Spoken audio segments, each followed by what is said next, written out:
Dan informasi lainnya, pemirsa, Dana Moneter Internasional atau IMF untuk pertama kalinya mengadakan konsultasi dengan kelompok penasihat eksternal lembaga keuangan syariah. 9 anggota kelompok penasihat eksternal itu termasuk Islamic Financial Services Board Malaysia dan Auditing Organization for Islamic Financial Institution Bahrain. Pembentukan ini merupakan inisiatif IMF yang bertujuan untuk mengidentifikasi tantangan kebijakan di industri keuangan syariah dan mendorong koordinasi antar badan-badan tersebut. Pertemuan yang diselenggarakan di Washington pada pekan lalu membahas topik termasuk bagaimana meningkatkan pembiayaan kepada usaha kecil dan menengah serta implikasi peraturan Basel III terhadap lembaga keuangan syariah. Keuangan syariah dengan pasar inti di Timur Tengah dan Asia Tenggara dituntut menyesuaikan diri dengan pasar yang lebih besar, yakni pasar negara mayoritas Muslim dan pasar negara non-Muslim. Bank Syariah tengah menghadapi masalah kekurangan aset likuid berkualitas tinggi dan ketidakpastian peraturan terkait produk deposito. Untuk membahasnya lebih lanjut mengenai industri syariah ke depan, bersama kami di studio sudah hadir Ketua Dewan Kehormatan Asosiasi Perbankan Syariah Indonesia atau ASBISindo, Bapak Aryawan Amin. Selamat sore, Pak Aryawan. Selamat sore, Mbak Pak Aryawan, Fani. ini menarik kalau kita membahas di mana IMF ternyata untuk pertama kalinya membahas dengan sejumlah lembaga keuangan untuk membahas tentang industri syariah. Nah, sebenarnya kenapa, Pak, alasan Indonesia tidak dilibatkan? Karena hanya Bahrain, Malaysia, dan negara-negara tertentu saja. Ya, berarti kita tidak berhasil memposisikan diri kita sebagai leading Islamic countries ya, dalam konteks Islamic finance. Dan jelas-jelas cuma dilihat dua kubu, yaitu kubu Timur Tengah berpusat di Dubai. Faktanya memang Dubai, Bahrain lah ya. Dan kubu Southeast Asia, mungkin termasuk Asia Selatan ini adalah berpusat di Malaysia. Kita bukan leading lah in the region. Pak Aryawan, tapi kita pengen tahu juga sebenarnya apakah investor asing kini sudah mulai menyukai atau membidik pasar syariah dengan adanya pembicaraan dengan lembaga keuangan dan juga IMF? Saya pikir sebetulnya ketertarikan IMF terhadap Islamic finance itu bukan baru. Mungkin secara formal dan diekspos itu baru sekarang terdengar. Ya.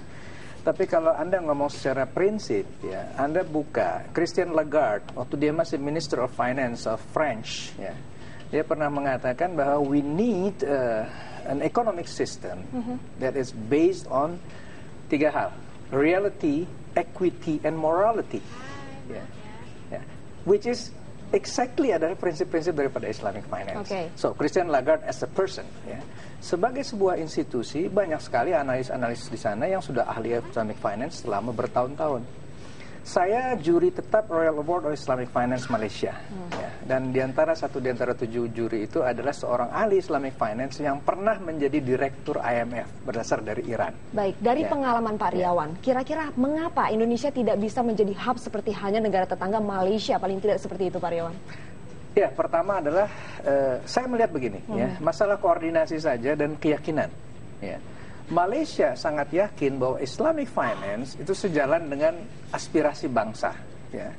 Dan usaha-usaha untuk mendorong Islamic finance menjadi suatu usaha strategik. Ya. Misalnya kita lihat di sana itu ada Malaysian Islamic Finance Committee (MIFC). Ya. MIFC, saya berapa kali diundang oleh mereka, ya, ke Malaysia, masih suka diundang. Ya. MIFC ini adalah suatu lembaga yang mengkoordinasikan interdep di sana, ya, antar regulator keuangan dengan departemen ini, departemen itu dan sebagainya dalam konteks Islamic finance. Nah, di Indonesia, mohon maaf, ya, koordinasi pada level pemerintah itu pada level departemen atau level direktorat saja. Ya. Jadi kalau BI misalnya dulu Direktorat Perbankan Syariah. Di OJK sekarang juga saya belum tahu pasti. Baik, kira-kira perubahan apa yang perlu dilakukan? Apakah kita patut mencontoh Malaysia, paling tidak seperti itu? Ya, kalau saya termasuk orang yang kita bersaing di satu sisi, kita tidak bersaing di satu sisi. Ya, apa yang kita harus pelajari dari mereka, kita pelajari. Apa yang harus kita perkuat dari SWOT kita, harus kita perkuat. Dan menurut saya banyak sekali yang kita bisa pelajari dari Malaysia. Nah, contoh keunggulan yang dimiliki Malaysia, Pak, yang tidak dimiliki Indonesia, seperti tadi sebagian sudah dikatakan Pak Aryawan, ya. Apalagi sih yang perlu dikembangkan? Ya, saya pikir mereka gini, Pak, ya, karena mereka mengembangkan Islamic finance dari top leaders, ya, dari level dulu tuh Bank Negara Malaysia, kepalanya, ya, bukan di bawahnya, ya. Maka tentu saja wawasan itu adalah wawasan seorang gubernur bank sentral, bukan wawasan seorang kepala direktorat atau bureau, ya. Nah, kita lihat bahwa mereka mengembangkan itu secara very rational and strategic. Ya. Contoh yang paling simple, Anda bicara likuiditas yang sekarang sedang mengetat mungkin sekarang di Indonesia. Ya. Bertahun-tahun saya selalu bicara tentang Islamic finance. Saya bilang, satu saja kendala yang harus diselesaikan, dan menurut saya belum diselesaikan secara penuh oleh kita semua. Ya. Yaitu bagaimana caranya supaya dual system banking itu jalan di Indonesia. Apa itu dual system banking? Yaitu suatu kondisi di mana setiap outlet perbankan menawarkan syariah. Oke, sekarang kesadaran dari masyarakat sendiri, Pak Riawan menilainya seperti apa? Apakah jauh masih kurang, Pak, sampai dengan tahun 2014 ini, ketiga tahun ke belakang?